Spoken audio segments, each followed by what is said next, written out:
Welcome to NCERT classes जो है आपकी हमारी सबसे प्यारी क्लासेस। तो हम पढ़ रहे थे class 12 unit 10 hello alkane and hello arenes. So let's continue the journey. तो हम पढ़ रहे थे रिएक्शन ऑफ हेलो अल्केन और आज हम पढ़ेंगे पेज नंबर 293 एनसीईआरटी। तो सब्स्टिट्यूशन न्यूक्लियोफाइलिक बाइमॉलिक्यूलर SN2 क्या होता है?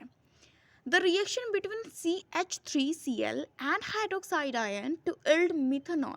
जो रिएक्शन होता है CH3Cl मतलब एराइल एल्काइल क्लोराइड के बीच में और एक हाइड्रोक्साइड OH माइनस आयन के बीच में, ताकि हमें एक मिथनॉल मिल जाए एंड क्लोराइड आयन मिल जाए, follows a second order of kinetics, जो कि एक सेकेंड ऑर्डर मतलब टू, मतलब SN2 mechanism. That is the rate depends upon the concentration of both reactant. इसका मतलब जो कंसंट्रेशन होगा वो डिपेंड करेगा दोनों रिएक्टेंट के बीच में, मतलब जो यहाँ पे CH3Cl है और जो हाइड्रोक्साइड आयन है, दोनों के बीच, मतलब दोनों रिएक्टेंट है, दोनों पे इसका कंसंट्रेशन डिपेंड करेगा जो SN2 मैकेनिज्म के अंदर आता है। ऐसे हम लोग एक देखेंगे OH, ये OH हाइड्रोक्साइड है और यहाँ पे CH3Cl जो है ये कंपाउंड रिएक्टेंट, दोनों रिएक्टेंट के ऊपर कंसंट्रेशन डिपेंड करेगा और हमें एक मिल जाएगा CH3OHCl और साथ में ये दे देगा एक कंपाउंड CH3OH जो मिथनॉल है और एक Cl minus compound. You have already learned in section, ये कुछ नहीं है, this is can be represented diametrically as soon, मतलब डायग्रामेटिकली हम लोग ऐसे देख सकते हैं कि एक ये OH, ये OH ग्रुप है, ये H ग्रीन वाला है और रेड वाला ऑरेंज, रेड वाला कार्बन है, और यहाँ पे देखिए CH3 है, ये ऐसे ही यहाँ पे Cl है और ये OH है, ये Cl है, फिर यहाँ पे देखिए OH लगा, यहाँ CH3, यहाँ Cl लगा, साथ में बन गया CH और यहाँ पे OH। ओके, और ये Cl निकल गया बन के।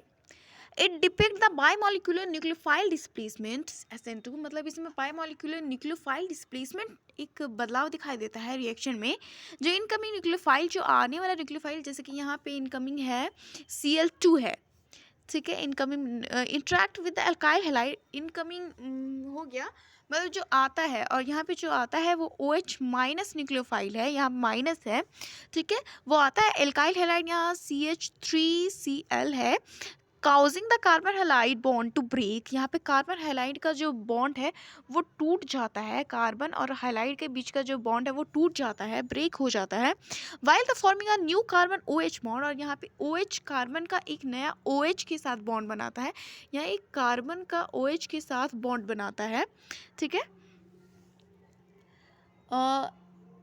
These two processes take place simultaneously, और जो दोनों प्रोसेसेस है वो साथ में, एकदम साथ में होते हैं इन अ सिंगल स्टेप, एक ही स्टेप में, and no intermediate is formed, कोई भी इंटरमीडिएट, कोई भी बीच का प्रोडक्ट नहीं बनता है। एज द रिएक्शन प्रोग्रेसेस, जैसे कि रिएक्शन बढ़ता है, and the bond between the nucleophile and the carbon, और ऐसे ही जो बॉन्ड होते हैं न्यूक्लियोफाइल के बीच में और जो कार्बन के बीच में होता है, स्टार्ट फॉर्मिंग, वो स्टार्ट हो जाता है फॉर्म होने के लिए, यहाँ जो न्यूक्लियोफाइल के बीच में, OH के बीच में और जो कार्बन के बीच में, वो बनना स्टार्ट हो जाता है। The bond between the carbon and the leaving group weakens, और जो लिविंग ग्रुप है यहाँ पे Cl माइनस था वो वीक हो जाता है, यहाँ पे जो ये दोनों बॉन्ड बन रहा है और ये जो है वो वीक हो जाता है, इसलिए ये अलग हो जाता है, यहाँ पे अलग हो जाता है जो। As these happen, the configuration of carbon atom under attack inverts in much as the same way as the umbrella is turned inside out, मतलब ऐसे प्रोसेस में कार्बन का हाइब्रिडाइजेशन तुरंत ऐसा बदल जाता है जैसे कि हवा की रुख बदलने पे छाता उलट जाए, वैसा ही। Wink out in a strong wind while the living group is pushed away, और जो लिविंग ग्रुप होता है जैसे यहाँ Cl माइनस, वो पुश्ड अवे, दूर चल जाता है। This process is called inversion of configuration, इस प्रोसेस को इन्वर्जन ऑफ कन्फिग्रेशन कहता है। इन द ट्रांजिशन स्टेट, इस ट्रांजिशन स्टेट पे जो कार्बन एटम होता है simultaneously bonded to incoming nucleophile, जो इनकमिंग न्यूक्लियोफाइल जैसे OH माइनस है उसके साथ तुरंत वो बॉन्ड बना लेता है, and the outgoing living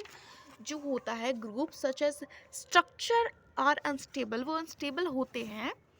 and can not be isolated, और वो अकेले नहीं छोड़ जा सकते, अकेले नहीं रह सकते। This is because the carbon atom in the transition state, ये इसलिए होता है क्योंकि जो कार्बन एटम है ट्रांजिशन स्टेट में